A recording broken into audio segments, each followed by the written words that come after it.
Isang mapagpalang araw po sa ating lahat mga kaibigan. Welcome sa ating channel. At ang ibabahagi po natin ay napapanahon mga kaibigan, lalong-lalo na dyan sa dinaanan po ng bagyong napakalakas dyan sa amin sa bayan po ng Panganibang Catanduanes, mga kabalita.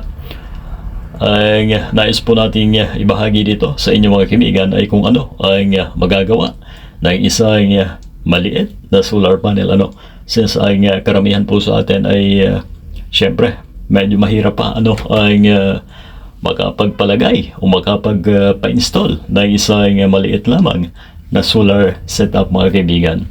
Kung gagamit naman po tayo ng genset ay mas lalong mapapamahal po tayo mga kabalita.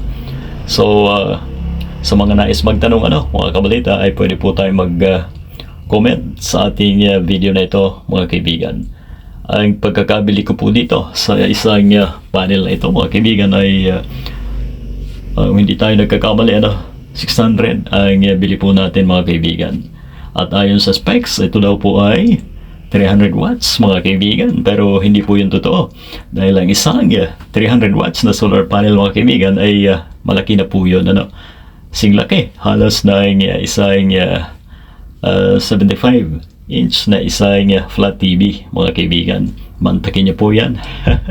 So kung ako ang tatanungin at bibigyan ng wattage ito lamang po ay 30 watts mga kaibigan 30 lamang po to. So ano nga ba ang magagawa nito sa ating tahanan mga kaibigan? Well, ito po ay pwede na makapag-charge ng higit doon sa voltahe na 12 volts mga kaibigan at may assemble po tayo na isang battery ay pwede po itong gamitin mga kaibigan. Eto na. So okay naman po ang kanyang panel mga kabalita. Ayan ang importante lamang po natin na dapat i-check ay ang kanyang output voltage, kung ito ba ay meron, dahil kapag wala mga kaibigan talagang pwede po nating sabihin na ito ay pwede nang i-junk mga kaibigan. Ito na, check natin.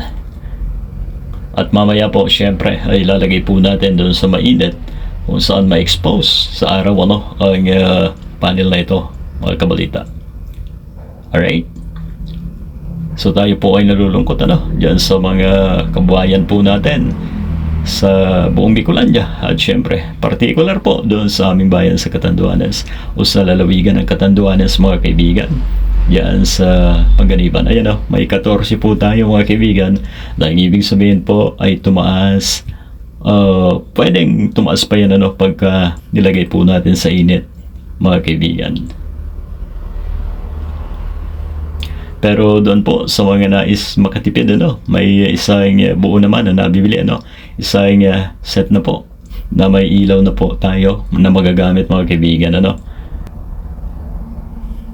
ito lamang po ay sample upang kahit paano makapagbigay po tayo ng idea sa mga kababayan po natin. Ayan 21.2 pwede na mga kabalita. So yan po ang nais natin ibahagi sa inyo lahat mga kaibigan, na mahalaga po ang isang solar panel sa ating katayuan ngayon.